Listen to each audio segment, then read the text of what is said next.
I think we can start, Daniel. Okay, so just before we go here, I'm going to share my screen. So I will be working on a different window. If you have any questions or whatever pops up in the chat, be sure to just tell me on voice, because I'm not going to be coming back and forth between screens. Okay. Okay. Yeah, sure. Okay, so let's start. Thank you very much for inviting me. It's my pleasure to be here for a practical demonstration about GR satellites and GNU radio. For the students working on BeliefSat-1 and interested into getting working with the decoding satellites topic. So just I'm going to try to share my full screen. There we go. Okay, do you see my screen already? Yes, it is visible. Yes. So we're here in a terminal window.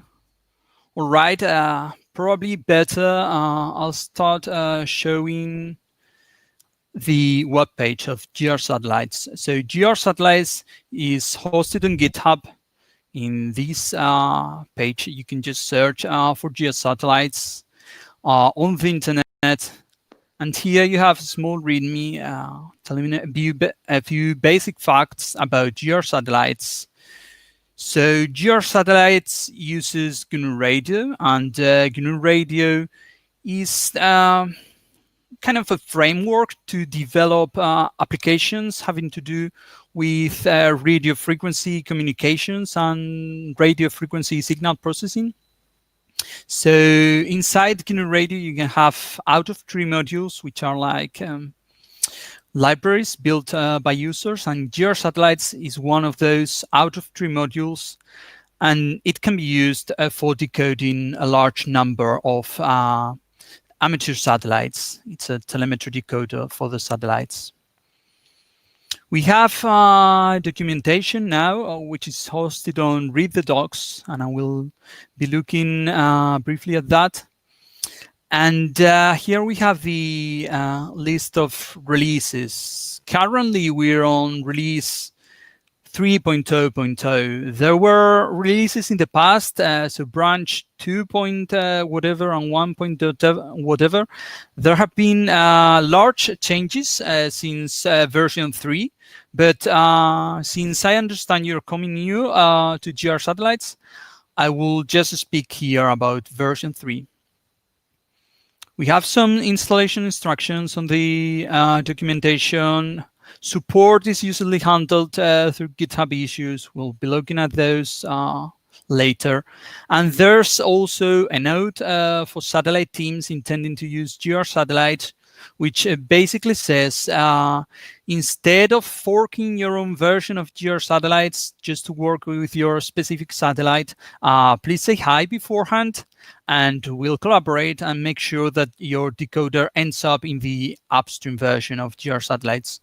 So the BeliefSat team has been kind enough to do so, and I'm working with them to have a decoder for BeliefSat-1 integrated in GR Satellites. So with much further ado, let's go to the documentation. There's a brief outline of the pieces of GR Satellites, and I will be demonstrating those. So the easiest way to use GR Satellites is through the command line tool. The command line tool I will be showing here. It's a command line application called GR Satellites, which for start can be run like so. All right. Of course, if you have any questions, just speak up. Remember, I'm not coming back to the chat. I think it's easier because otherwise the shared screen makes a weird loop. So in here, we can run GR Satellites. And for GR Satellites, the most important thing is to indicate the satellite we want to work with as the first parameter. So why is it so? It is because the number of options we get depends on the satellite. So a certain satellite might use one kind of decoder. Yeah, sorry? Okay, it seems it's fine. A certain satellite might use one kind of decoder, another satellite might use a different kind of decoder, and those decoders might have different options which will show up as different command line options. So to use GR satellites and get the full help, we need to indicate the satellite. So my first demonstration is going to be with FunCube-1. FunCube-1 was a satellite launched 7 years ago, I think, and it's working very well still. So if we run GR satellites with FunCube-1, it will tell us that we need to specify where are we going to get the signal from. We can use a number of recordings in WAV format, in RAW file format, in RAW in 16, and those are described very well in the documentation. We can stream in samples using the UDP protocol. Sorry, so I wanted to, never mind, UDP. So with the UDP option, we can stream in samples in real time, which might come from an SDR hardware or some SDR software, such as GQRX. In fact, GR Satellites uses the same UDP protocol as GQRX, so it is really easy to stream samples in from GQRX to GR Satellites. And we can also use a KISS file as input, and we will be demonstrating that soon enough. So, all right, let's go with FunCube-1, and we want to use a WAV file as our input. With GR satellites, there is a number of satellite recordings. Let me go and show that. So if you go to satellite recordings, this is actually another repository which holds WAV files. They're very short sample files with just one or a couple packets from a large number of different satellites. So AO73 is just another name for FunCube-1. And I'm going to use this WAV file to decode a telemetry sample from FunCube-1. So let's go back here and just plug in satellite recordings, AO73.wav, and then I can try to go ahead, and it will complain. It says, we need to specify sample rate unless kissing is used. So with any input which consists of samples, RF samples, we need to specify the sample rate. In the case of these WAV files, we can see in the README here that they are 48 kilohertz. So we can go there and say sample rate 48,000 or just 48 E3 in this scientific notation. And then we'll get something. So I just click enter. And soon enough, the output of the program says frame type, whole orbit 10, real-time telemetry, so on and so forth. We can see battery voltage. So this is the battery voltage, 8.14 volts. System current, 206 milliamps, etc., etc. We can see temperatures of solar panels, and whatever. This is the full printout of the FunCube telemetry contained in those packets. So there are a number of different ways to print out the output or to process it. And actually, we can get more help with the help parameter. So with the help parameter, we get the short help with short command line options, but then we get the full description of optional arguments, arguments related to input. So these are all the different input formats we can use, arguments related to output, which we'll be looking at, and arguments related to fine-tuning the demodulation parameters, or maybe to showing more information. For example, we can show verbose information about the Reed-Solomon decoder, which will tell us how many byte errors were corrected when decoding the frames. Any questions so far? No, we clear. Go ahead. Okay, good. Thank you. So one of the interesting output options is hex dump. Hex dump will print the packets in hexadecimal format instead of trying to parse them into telemetry values. So if we go and do hex dump, we get a single packet instead. We see its length is 256 bytes, and the contents printed out in lines of 16 bytes each are as follows. So this is very useful if we want to try to look into the internal structure of frames, or if there's not a telemetry parser available for this satellite. So not all the satellites supported for GR satellites have implemented a telemetry parser. For some of them, it is not actually known the format of the telemetry frames. So for those satellites not having a telemetry parser available, this hex dump output will be the default, just to show something about the frames transmitted by the satellite. Besides using hex dump, there's also another interesting option, which is kiss out. Kiss out, where is it? Kiss out, yes, kiss out is an option to save the decoded output into a file in kiss format. So we'll shortly look at what kiss format is. Let's say frames.kiss. So everything goes on as before, but I also have this file created, frames.kiss, which we can see it has 261 bytes or whatever. And we can see its contents in hex with hex dump C. So the KISS protocol is actually a very simple protocol designed to segment frames into a binary stream. So it's an easy way to separate different frames inside the same file. So this is a good way to save decoded frames for later processing, for sending them on or sharing them, etc. And it's actually something very simple. Basically, it involves marking the beginning and the end of the packets with the byte C0. So we can see here C0, marking the beginning of the packet, and then a C0 in the end.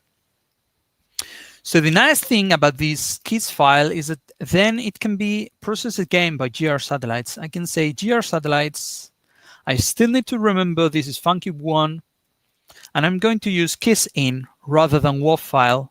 I'm pointed to the frame.kiss. And once I pointed to the frame.kiss, I can just get my telemetry printout again, or I could use it in combination with hex dump just to process the frame again. So here we see that GR Satellites command line tool is already a featureful tool and can be used for many decoding purposes. I'm going to do now a demonstration with a recording made just yesterday, I think, by the BeliefSat1 team. So this is actually a WAV file I have created. I will show later how to create it. Just to show it is nothing mysterious, let's see the WAV file in Audacity.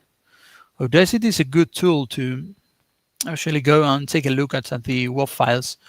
So BeliefSat1 transmits FSK information or frequency shift keying modulation. And usually it is common to FM demodulate the frequency shift modulation. So in here we have noise, and here we have a packet from BeliefSat1. And if we zoom in more, we can see the bits. So this is in here. I'm actually going to zoom in, sorry, a little bit more. Yeah, like so. So in here, this is a bit 0, just shown because it's a negative value. This is a bit 1. This is a certain number of zeros, etc. So this is what the packet looks like. It's actually a very clean and strong signal. There's not much noise inside the packet. So it's easy for GR satellites to decode it. And we actually have a number of packets. There are 3 packets from BeliefSat. and this is still sampled at 48,000 kilohertz, 48,000 hertz. Sorry. So I can use geosatellites, telling it it's the BeliefSat-1 satellite. We'll see later what configuration geosatellites needs to know about BeliefSat-1 in order to do this. I'm going to use the WAV file BeliefSat1.wav, and the sample rate, as before, is 48 kilohertz. So geosatellites, sorry. So if I do this, I get 3 different packets decoded. The length is 58 bytes for each of them, and here I can see the bits, the bytes contained in the packets. There isn't yet telemetry decoding or telemetry packet printing out, sorry, for these packets because it's not implemented yet. But I will show how to do this. Sorry. So questions so far? Please go ahead and interrupt me. Yeah. So is this 58 after after decoding the Reed Solomon bytes, right?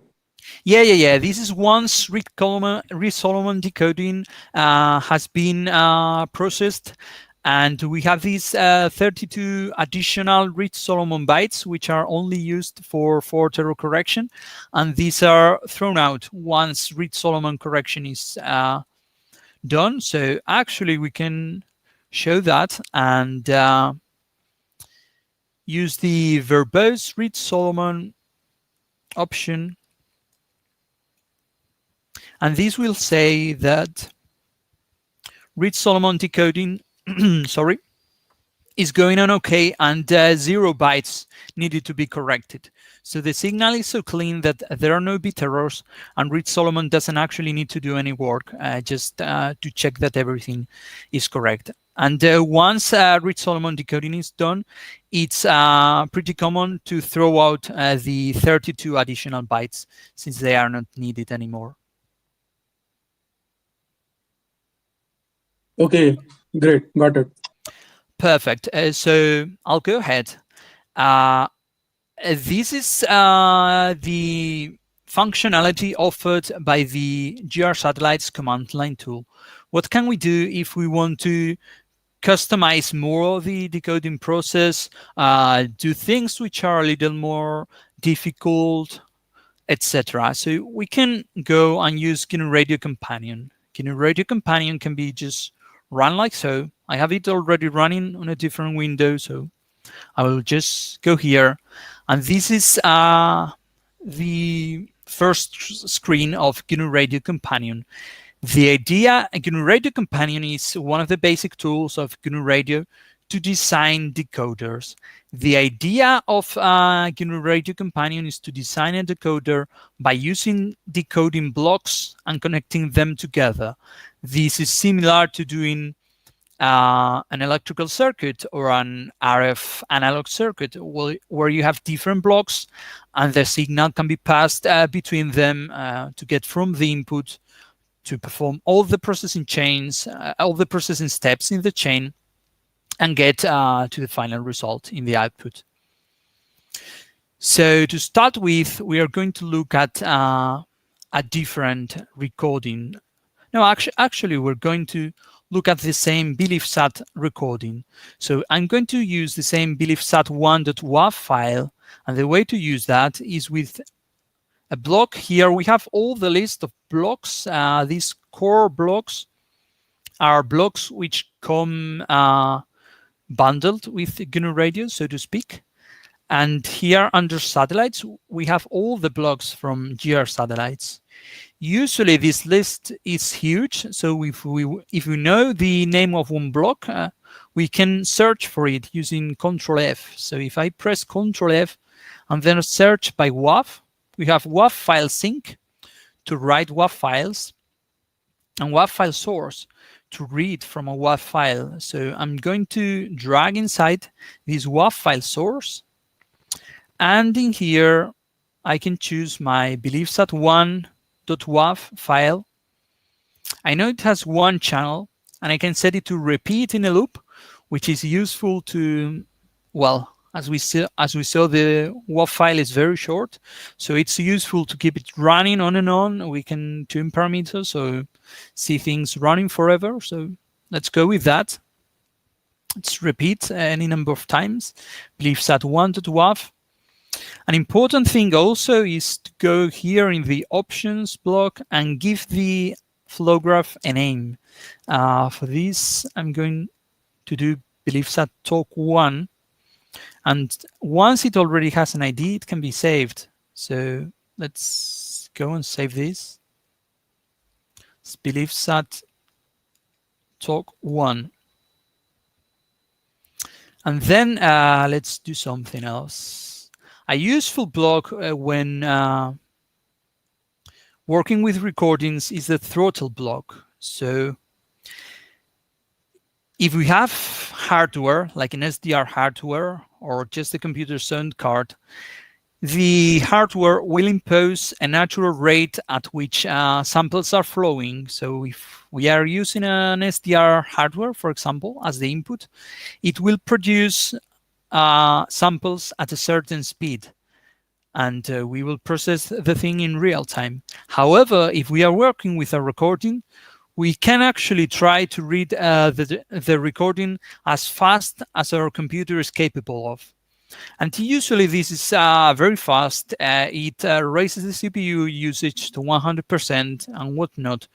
So GNU Radio offers us the throttle block. The idea of the throttle block is just to limit the speed at which the samples flowing through the throttle block are passed on.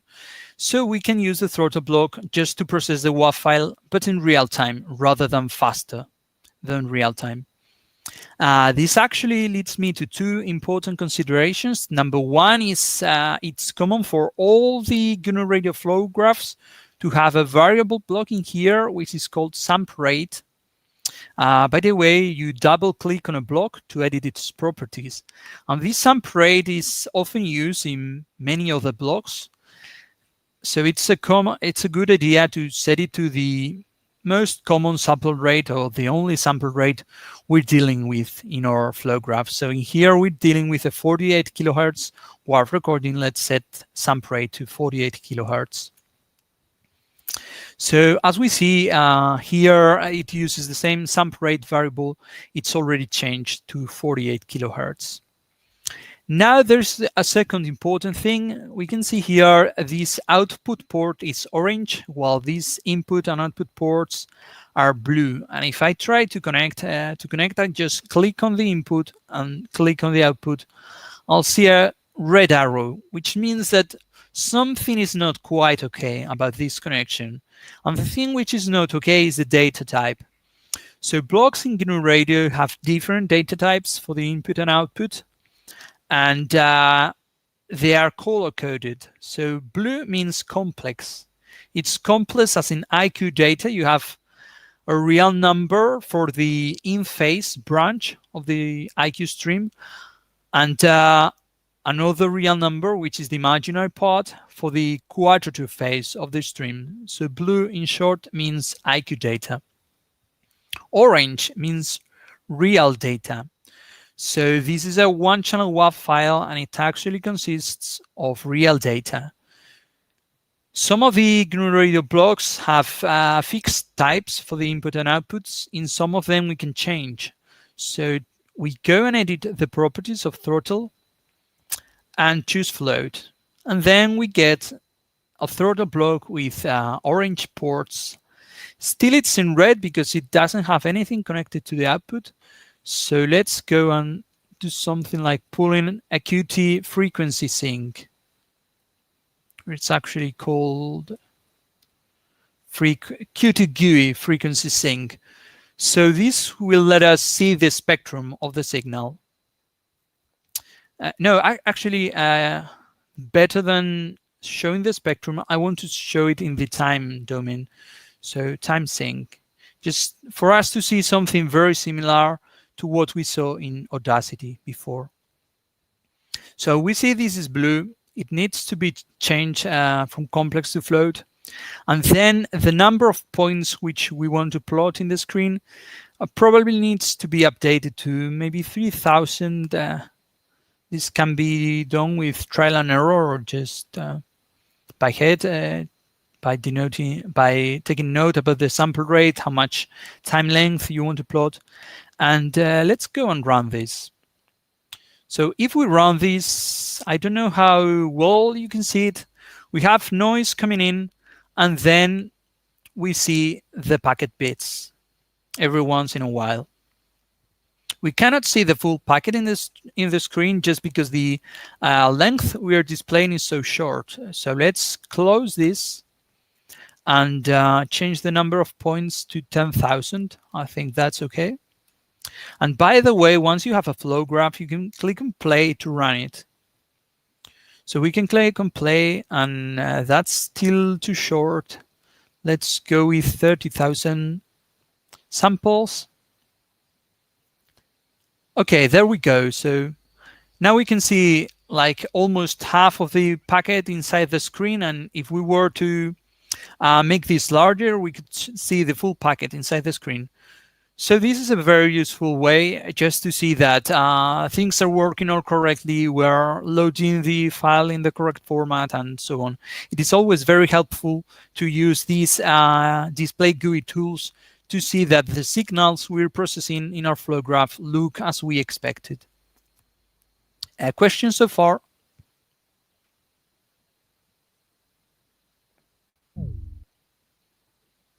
All right. So let's actually do something useful with the data. The full power of the GR Satellites command line tool is also available in GNU Radio Companion. Through a block called Satellite Decoder. So Satellite Decoder can be thrown in here and connected there. And when we click on the properties, we see that we need to choose how to define the satellite to use. There are three ways to do it with a YAML file. We'll be looking at those in the future. With the satellite name, which is just BeliefSat1, as we used before, or with the NORAD ID, which is a numeric code that is assigned to every satellite in orbit. So let's go with the satellite name, put here BeliefSat1, and use the sample rate 48 kilohertz. So this will already grab streams, grab the sample stream from the WAV file, try to decode frames, and here we see a gray port. Gray port stands for message passing. So besides passing streams of samples, GNU Radio also has message passing, and it's natural to use message passing for packets. So once we have decoded a telemetry packet, it will be converted to a message called a PDU, and as such, it can be passed to another blocks. One of them is the hex dump sync. So the hex dump sync is actually the same you've seen when I used hex dump output. It will just print out the packet in hex. So we can click play and go to split screen, and we see that anytime we get a packet here in the screen, we get the decoded bytes popping up in the window below us. So this is just like what we've done with the command line tool, but here we have the full power of GNU Radio Companion to throw in whatever functionality we want.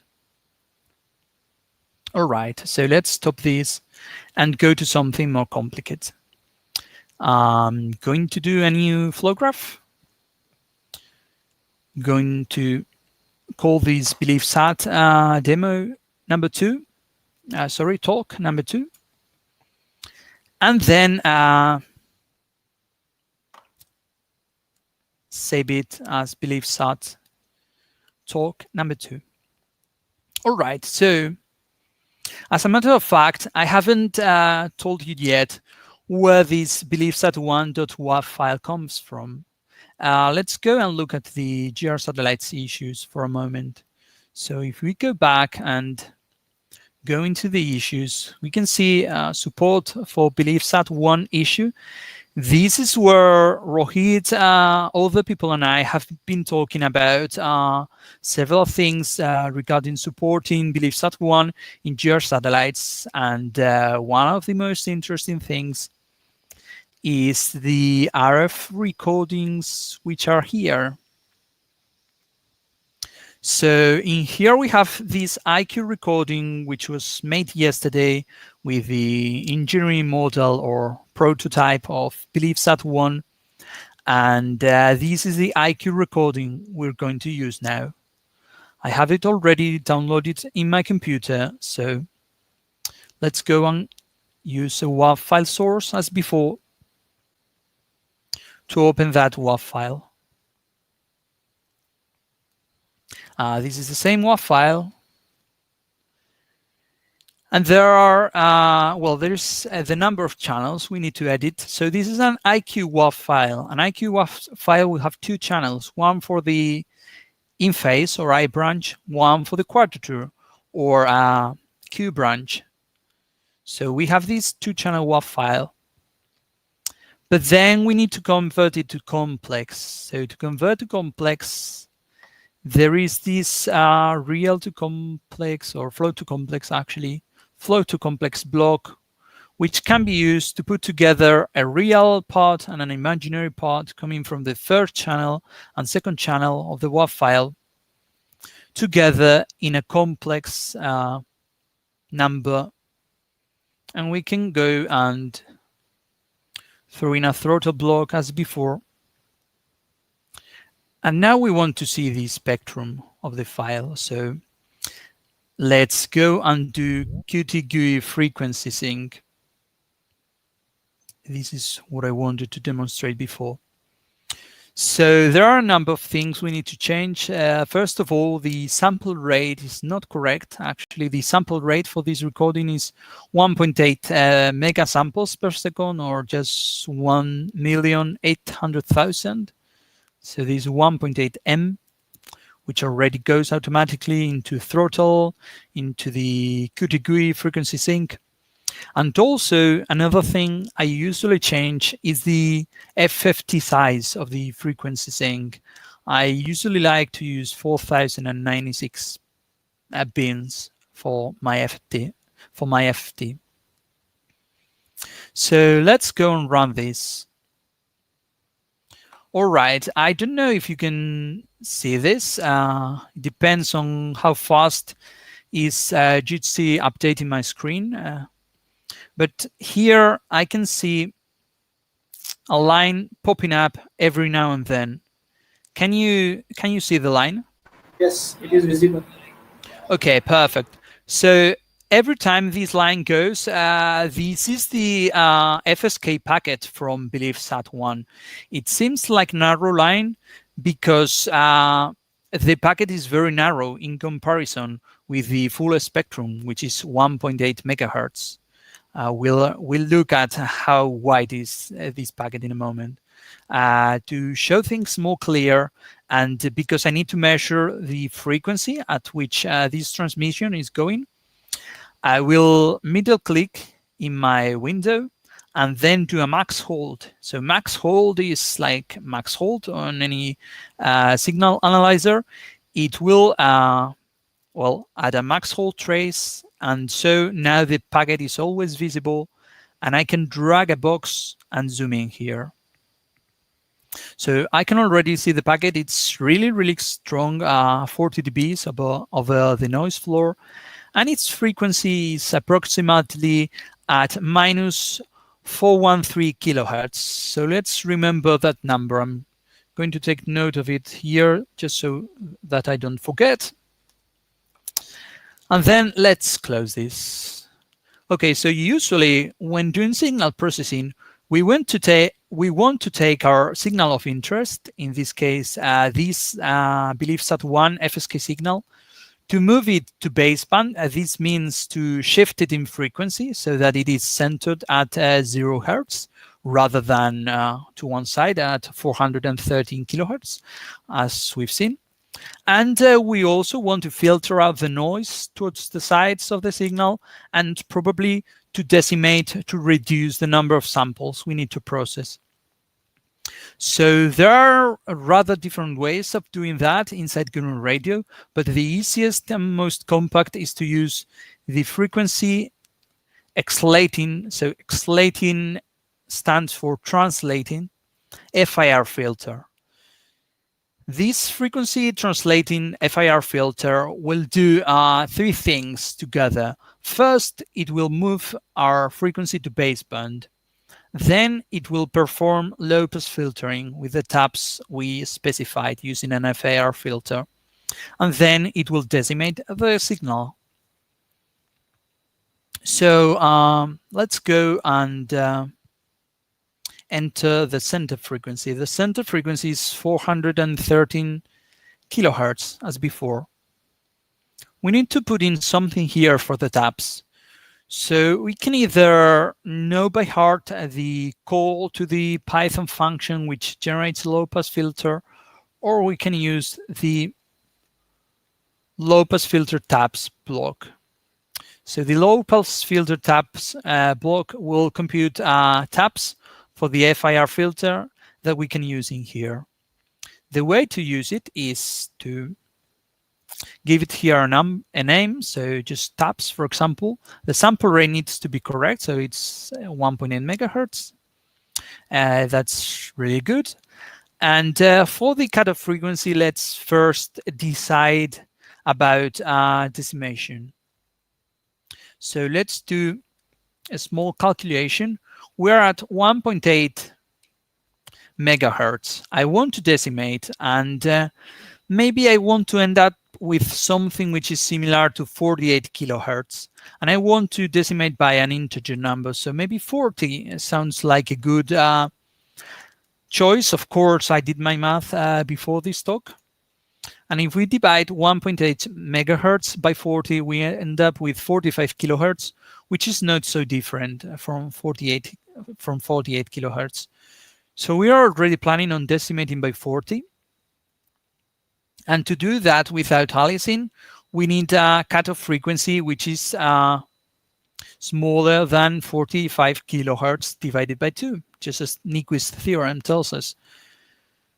So taking into account transition width, let's put something like 20 kilohertz and 2 kilohertz of transition width.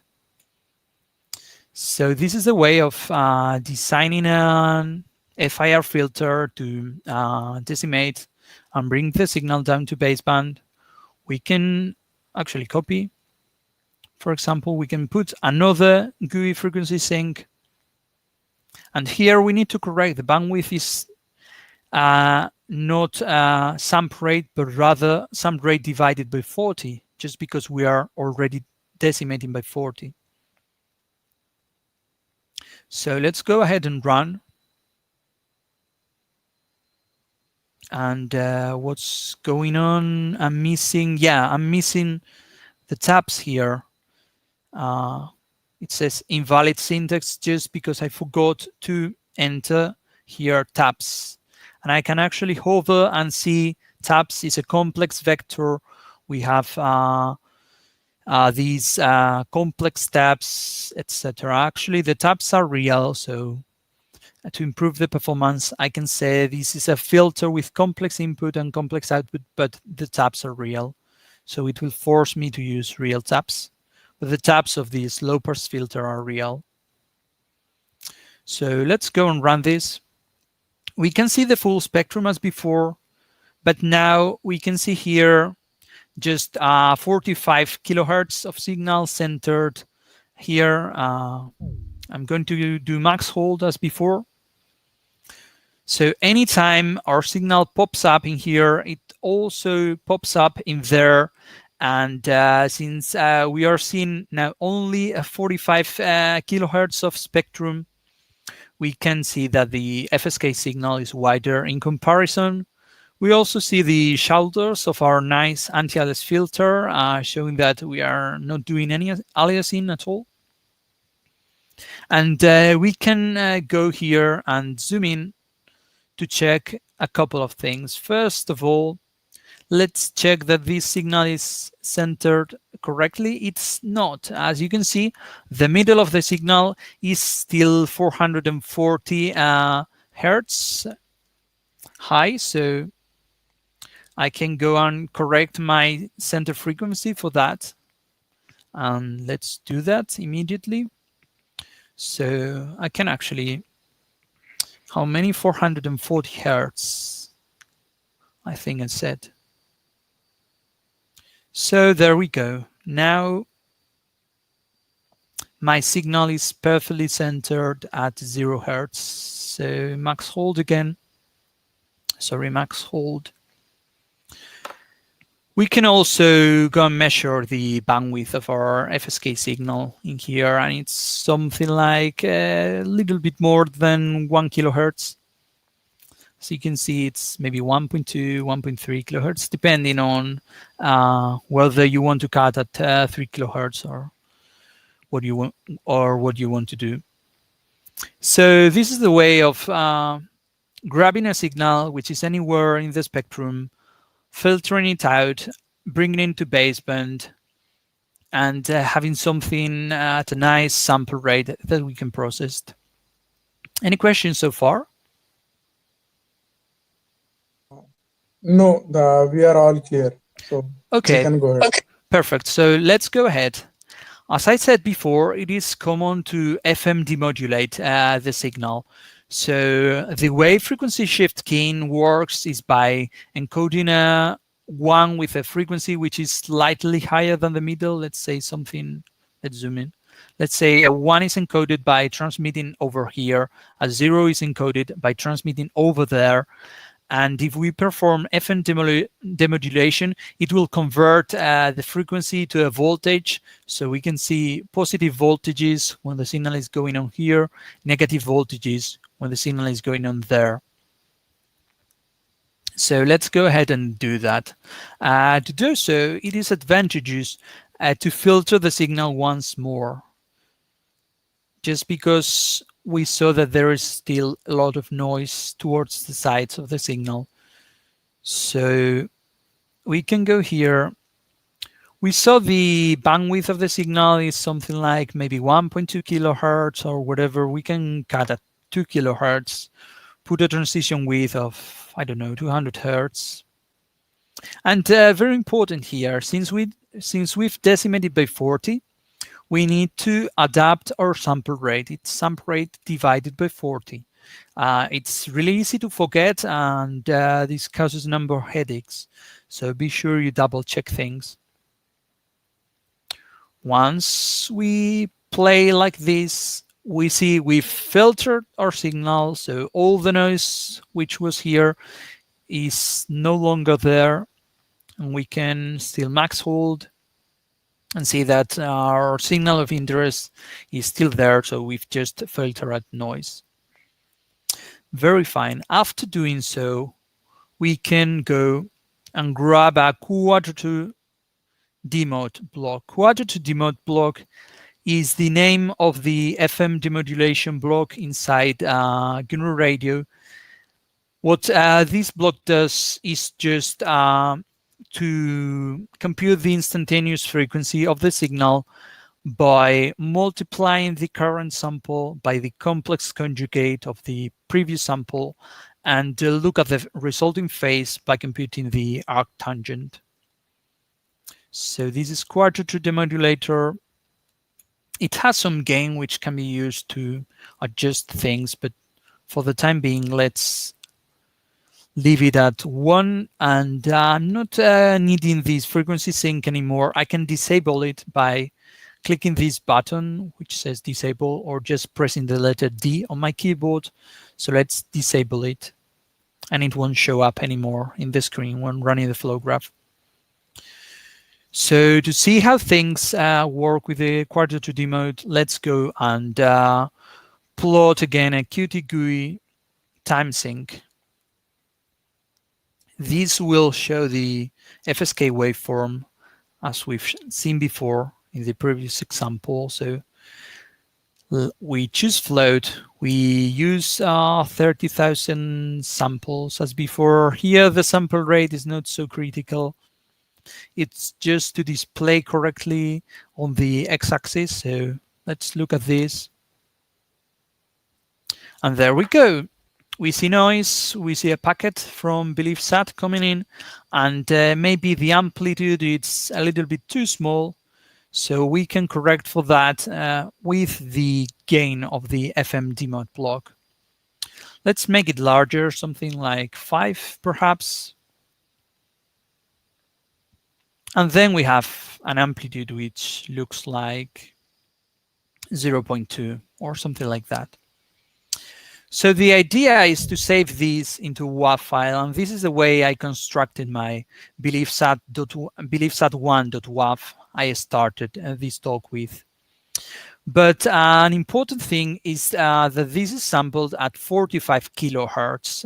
We could do a 45 kilohertz WAV file, but we prefer 48 instead. So to resample, we are going to use rational resampler.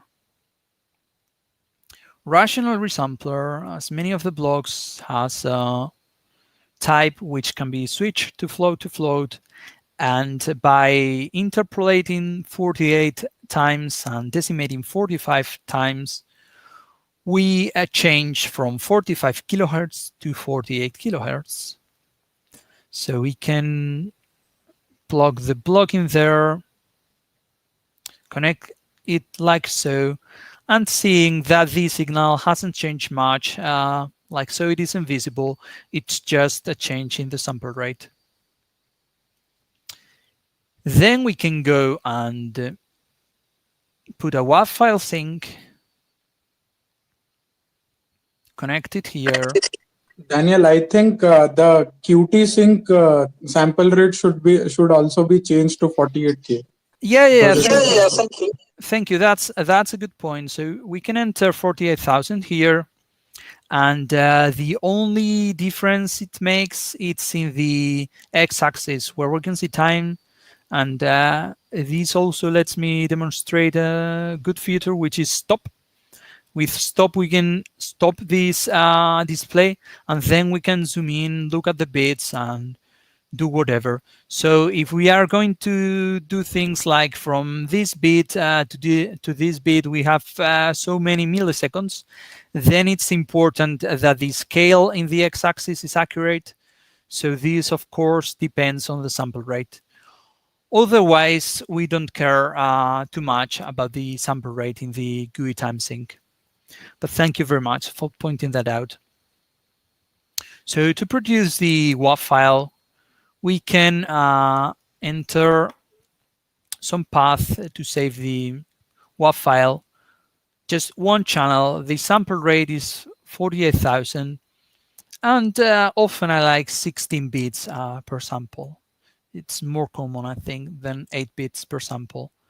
And if we run this, it will keep writing and writing to disk many repetitions of the signal, because I've set my block to repeat. But if I set it to no repetitions and play it, it will play once, do its thing. So it goes and plays the WAV file, and it's a few seconds long.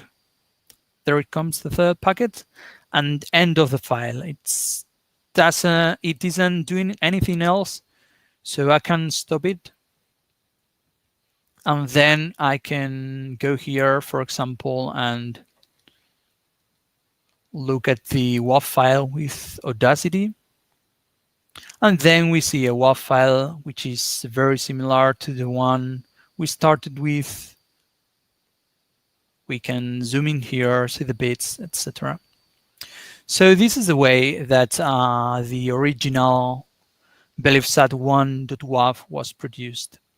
And as we've already seen, if we have a complex IQ recording where there are a number of different signals that need to be channelized. So channelized is just what this frequency translating FIR filter does. It involves moving to the baseband, decimating, filtering. Then we can use all these blocks from GNU Radio and to adapt the signal to our interests, and then use the satellite decoder. So yeah, instead of doing that, I can actually grab these two blocks, copy with Control-C and paste with Control-V. And I'm just going to demonstrate that this can work at 45 kilohertz as well. So there is nothing special about 48 kilohertz. It's just the usual sample rate of WAV recordings, but we can use any appropriate sample rate here, and the decoder will figure out things. So let's go ahead. We have this quadrature demode here to perform FM demodulation. We have this belief sat decoder, and we can go and play. When we do so, we already get the decoded frames on the screen as before. And actually, quadrature demodulation is not strictly necessary. If we see here, there is an option to switch to IQ input. Sorry, I typed false again. So if we set IQ input to true, we see the input port changes to blue. And there is a whole section in the user manual describing this. But for FSK signals, an IQ input means that the satellite decoder needs to perform quadrature demode as well. So we can skip quadrature demode, and satellite decoder will do it for us. Let's see how this works. Perfect. So we'll still get the same packets as before. Okay, so this is very fine if we want to adapt the signal. But now maybe we want to work into the decoder itself. So it's better to go and split the decoding procedure in different steps. This is what I'm going to look at next. But before, are there any questions so far? So far, so good. Thank you very much. So let's disable this and put it to one side. We can drag blocks as much as we like. And then we can actually go here, satellites. There are a number of demodulators. So demodulators are the first step into the decoding chain. If we want to know more about the decoding chain, we can go to the documentation and go read the description about components. So components are the different high-level blocks into which the decoder can be decomposed. And they are described here. And we have all the documentation about the different demodulators we can use, the framers, which we will also look at, etc. In here, we need an FSK demodulator. For simplicity, let's work with the FM demodulated data. Let's say the baud rate is 1200 for BeliefSat-1. In one moment, I will show you how I know that. And the sample rate is still 45,000 hertz. So the sample rate, the baud rate of BeliefSat can be seen in the documentation, which is linked in here by the team. In here, we can read everything about the FSK protocol it uses to transmit, and we see that for the telemetry downlink, which is the thing I'm showing here, the data rate or baud rate is 1,200 beats per second. So there we go. Now we can go and put a GUI timesync to show what the FSK demodulator is doing. I'll go ahead and put 3000 to be honest and correct. The sample rate is now 1,200, which is the same as the baud rate. And in the config tab, I want to show a marker. We'll see this in a moment, and no lines. So FSK demodulator just takes the FSK data, figures out where the symbols go. This is known as clock recovery, and gives out symbols in the output. So just things which will look like one bit, which is positive, the next bit might be negative, and so on. So let's look at that. I don't need this goose ink any longer. And let's see this. Actually, another thing, probably I want my amplitude scale in here to go from -3 to 3. So here we see the waveform, and if we wait a little bit, we can see a full FSK packet. I'm trying to stop on one of those.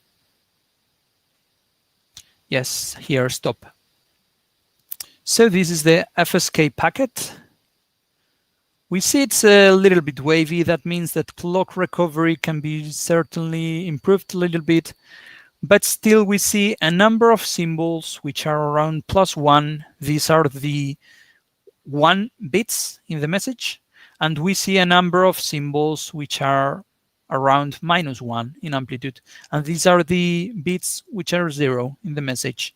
If we zoom in to any portion, we can see all the bits, and for example here we can already read from side 1, 1, 1, 1, 0, 0, 0, etc. And this is the reason why I wanted dots as markers and no lines. We can still enable lines, but I find it more clear to show it like this. So this shows more or less okay clock recovery. And then we can use a deframer to grab the frames from the demodulated data. So the deframer in this case is going to be the CCSDS Reed-Solomon deframer. Why is it so? If I skip to the documentation about BeliefSat, somewhere we see that BeliefSat uses the CCSDS sync word, it uses Reed-Solomon, FEC, etc. So the frames used by BeliefSat are actually compatible with the CCSDS TM synchronization encoding protocol for Reed-Solomon frames, and GR Satellites already has a decoder, or rather a deframer for those kind of frames. So that's the deframer we're going to use, and we can see its documentation here. Here is the documentation about CCSDS deframers. So with much further ado, let's go ahead and plug in here a CCSDS deframer, CCSDS Reed-Solomon deframer.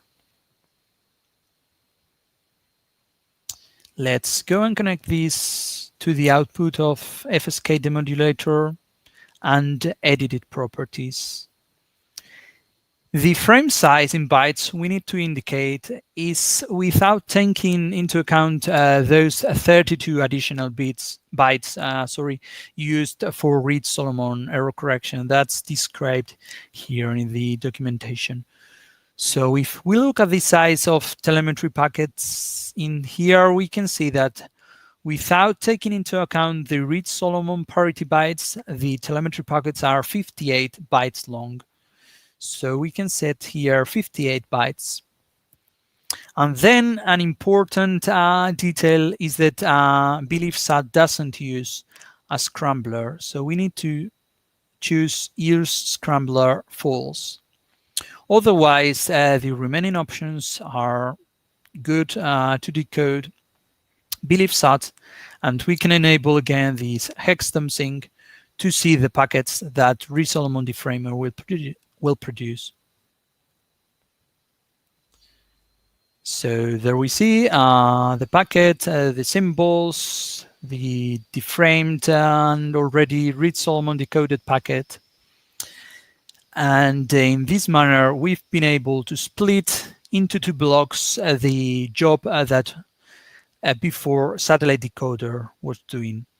Of course, by dividing these into different blocks, we can look at intermediate steps in the processing chain. We could introduce more processing blocks in here, or we could do a number of different things. So this already shows what GR satellites is capable of when used from GNU Radio Companion, what is the way it's organized, and how to go and put together a working decoder. If we look at the manual, GR satellites can do a good number of things with the demodulated packets, but maybe one of the most interesting, this is in datasyncs, is the telemetry submitter, which will send frames to SatNoxDB or a different telemetry server. So by connecting it here, we can just go and submit decoded frames to the online server. Of course, we are not doing so during these tests, but during actual operation of the satellite, it's a good thing to do it and to have all the frames stored online. Another interesting frame is the telemetry parser. This needs a telemetry definition to be implemented in GR satellites, and the definition can be indicated here, and it can print out the parsed telemetry values as we saw for FunCube1, either to the standard output or to store them onto a file we can indicate here. And there are a number of different data things. So the telemetry parser definition should be in that block, or should it be some file?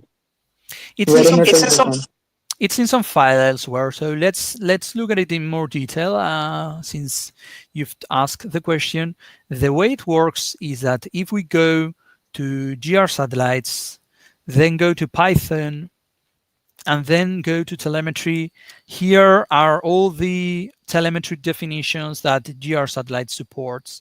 Let's choose an easy one, such as this one. And the way this works is by using the construct Python library. This is a Python library which makes it easy to describe binary frame structures. And we'll look at these adapters in a moment, but let's look at the final frame. So this is here, line 54. It's the format of the frame.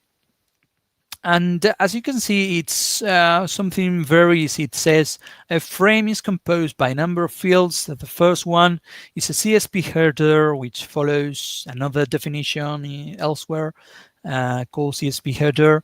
Then there is a timestamp, which we will see above. Then there is a call sign, which is an array of 6 bytes. Then there are some flags, which is a byte, battery voltage, which is defined above in something called battery, etc., etc. So we have this number of fields for currents and temperatures. And the way battery voltage, for example, is specified is by a battery adapter. So we have battery here, and battery adapter is in charge of converting a raw value, which is an unsigned integer, an 8-bit integer, into a voltage by doing these kind of transformations. So for example, I think that to obtain the voltage, we need to multiply our byte by 16 and then add 420, and then we get the battery voltage in millivolts. So we can write one of these for BeliefSat or any other satellite in a new file called BeliefSat1. And then in here, for example, we see the main structure is called AU03. So once we have this AU03 within GR satellites, we can go here and just enter AU03. And of course, this is not going to work because these are frames from BeliefSat1. I cannot parse them with the parser for AU03. But if we had something called BeliefSat1 implemented in there, we could just put BeliefSat1 here, and it would definitely work. All right? Okay. So next question, you mentioned about scrambling. So can you briefly walk over through the how it could help and where should it be used or where it should not be? Okay, so first of all, why does anyone want to use a scrambler?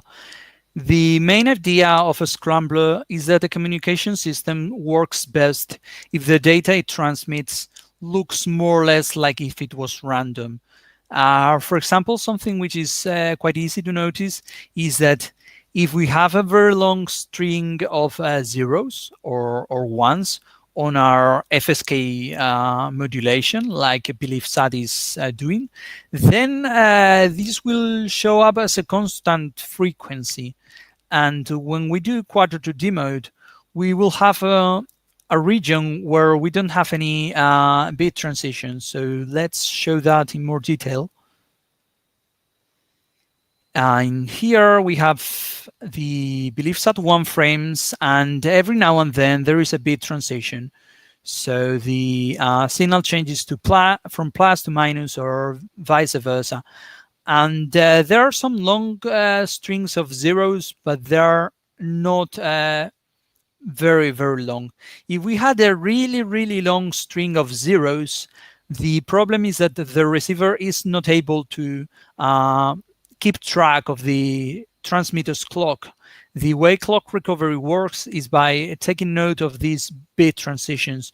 So if there are no bit transitions for a while, then this can give problems to the receiver. So a scrambler is used to ensure that there are enough bit transitions regardless of what the data look like. For example, you might want to transmit a frame which is full of zeros. Maybe it's empty and has many, many zeros. If you do it without scrambling, it can be a problem. If you throw in a scrambler, it will put enough bit transitions for you. So specifically for Belief Sat 1, the SX chip, so this was a discussion that was going on in the issue. It is good to mention here. The thing, as it turns out, is the SX whatever chip, I think it's well described here, right? So this SX1268 that Belief Sat is using has a built-in hardware scrambler. The algorithm for this hardware scrambler is not so simple. It can be done, and actually Jan Gromesh does a description in here, and I believe it could be implemented with the GNU Radio additive scrambler block just by figuring out the correct parameters that correspond to this description done by Jan. So Daniel, the thing is, even if we do not use the hardware scrambler, if we use the CCSDS scrambling parameter and the equation, we have the software implementation of CCSDS scrambler. So if we use that, it's in my reading, as far as I know, that scrambling might turn any unresolved the bit error into 3 different bit errors. It has certain problem upon the FEC as such. Is there anything like that? Okay, very good question actually, and this is something I was going into. So as you said, for Belief Sat 1, since it's already using CCSDS compatible frames, it makes much more sense to use the CCSDS scrambler rather than this LFSR scrambler, which is implemented in the SX1268. And so it would make more sense to use the CCSDS scrambler.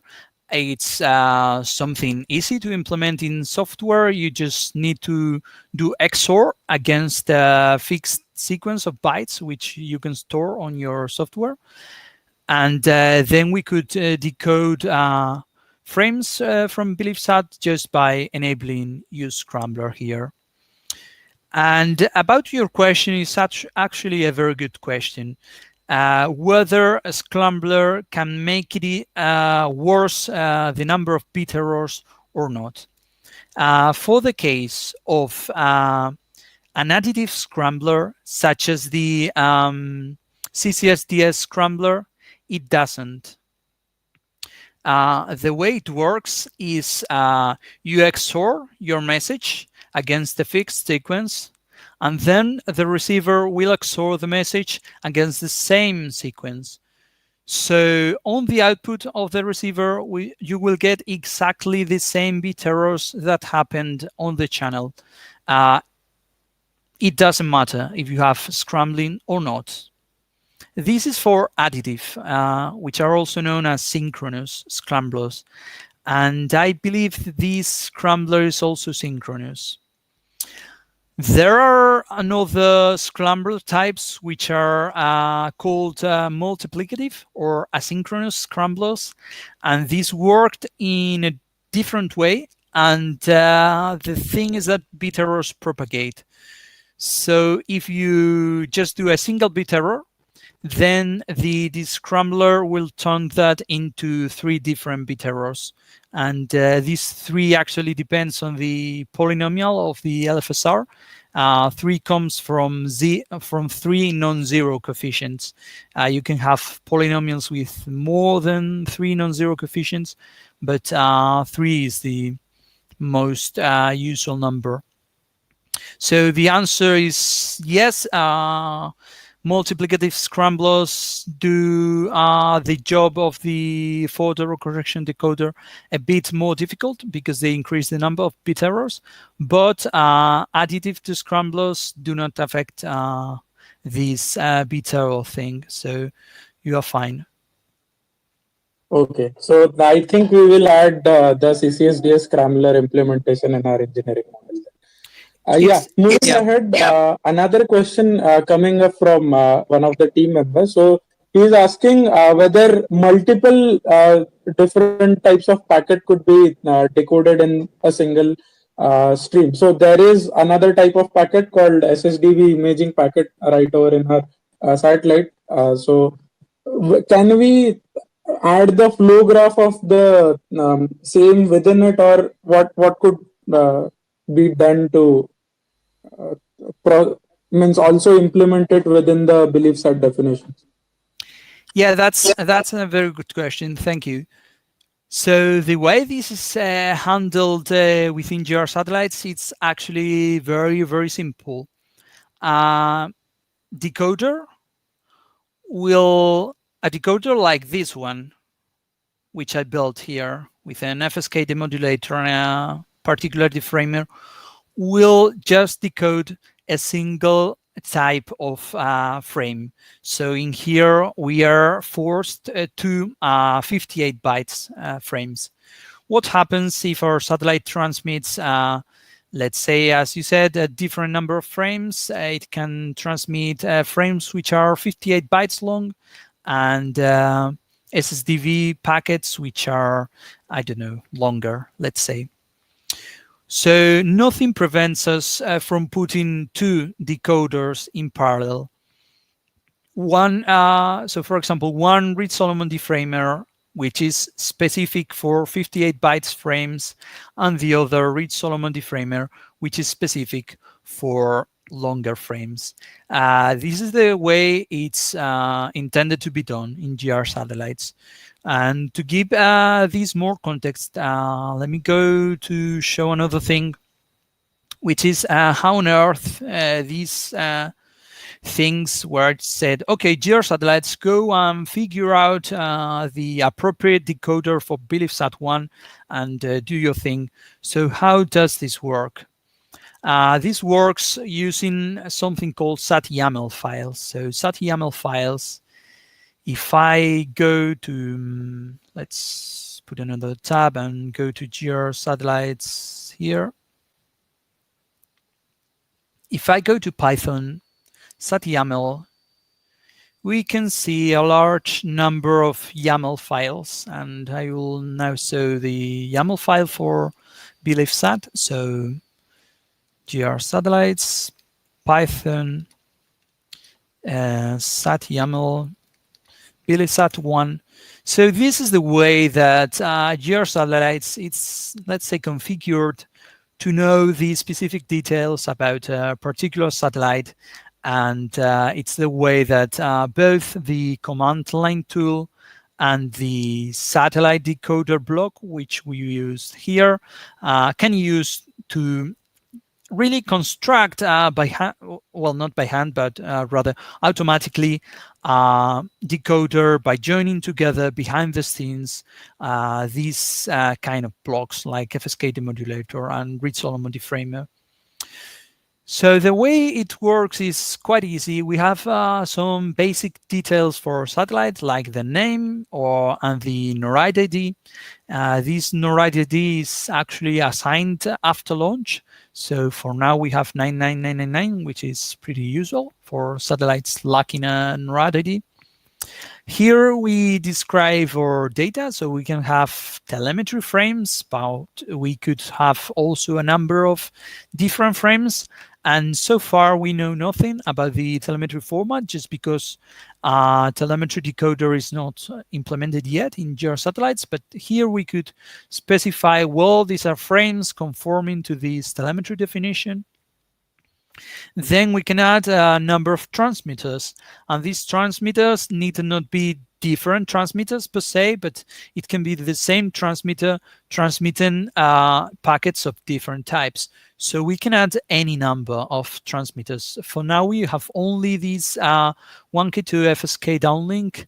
The frequency is this one. So once it is assigned a real frequency by IARU, we can update this, and then we specify the modulation, the baud rate, the framing, which is CCSDS, Reed-Solomon, with no scrambler, the frame size, and the data should be processed by doing whatever is specified here in telemetry. And nothing prevents us from adding several transmitters with different frames to show a really complex sample about how that can be done. Let's look at ATL1.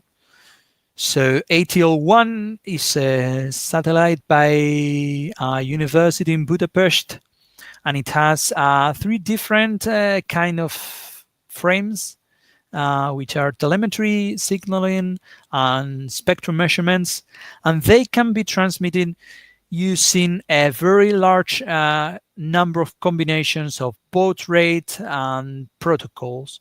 So we see 1250 with AF40FX short, with AF40FX short, with SMOG P array, with SMOG P array, but here the frame size is 256, here it's 128, and we have many different packet types. And GR satellites will try to look at the incoming data to try to process it as if it was each of these packet types in parallel, and only the correct decoder will succeed and give us the correct packet. The remaining decoders will fail because they are not using the correct protocol or baud rate for that packet, but we don't care. As long as one of them is using the correct choice and it works, we are fine. So I think that's the answer to the question. So I think that's all the question from our side. But just one last thing. What is your impression about BeliefSat? Means, what do you think should be changed? Any suggestions? Anything like, yeah. Okay, good question. Yeah, I think that by using CCSDS, you're making a good step in trying to use space-proven and let's say professional. I don't want to abuse the word professional, but let's say professional protocols which use strong photo correction and can deal with errors in the transmission. So, for example, here we had a very, very clean recording where we had 40 dBs of signal to noise ratio. One exercise you can do with GR satellites and GNU radio. In here, you can go and throw in a noise block and start adding artificial noise to that recording and seeing how now the Reed-Solomon decoder needs to correct more and more byte errors because of the noise corrupting the packet, and how much noise you can put in before your packet will fail. And indeed, Reed-Solomon is a very well known and understood for error correction algorithm. So by adding 32 bytes of fault error correction parity things, you can correct up to 16 byte errors. So your full message is 90 bytes. Of these 90 bytes, 16 can be wrong, and still you will get the correct frame. This, I think, is a good step ahead. Other than that, the communications description, which is in here, looks solid. Maybe more work needs to be done for sure in the SSDV image downlink.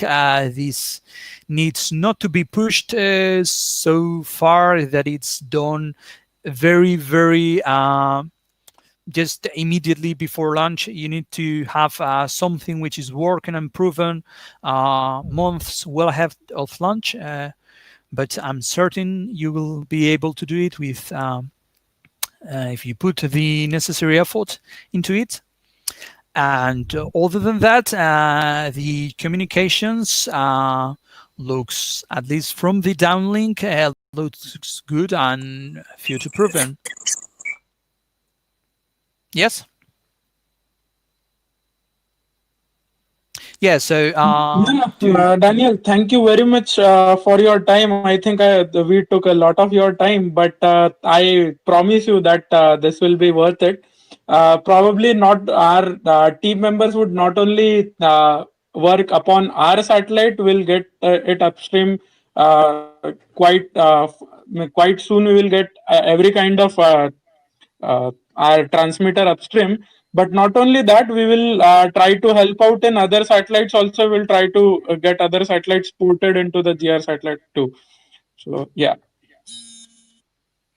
Okay, thank you very much. It was a pleasure to be here, and I actually covered all I wanted in reasonable time. So I'm pretty happy, and I'm glad that you've liked the presentation and that you are going to find GR satellite useful. So thank you very much for it. Thank you.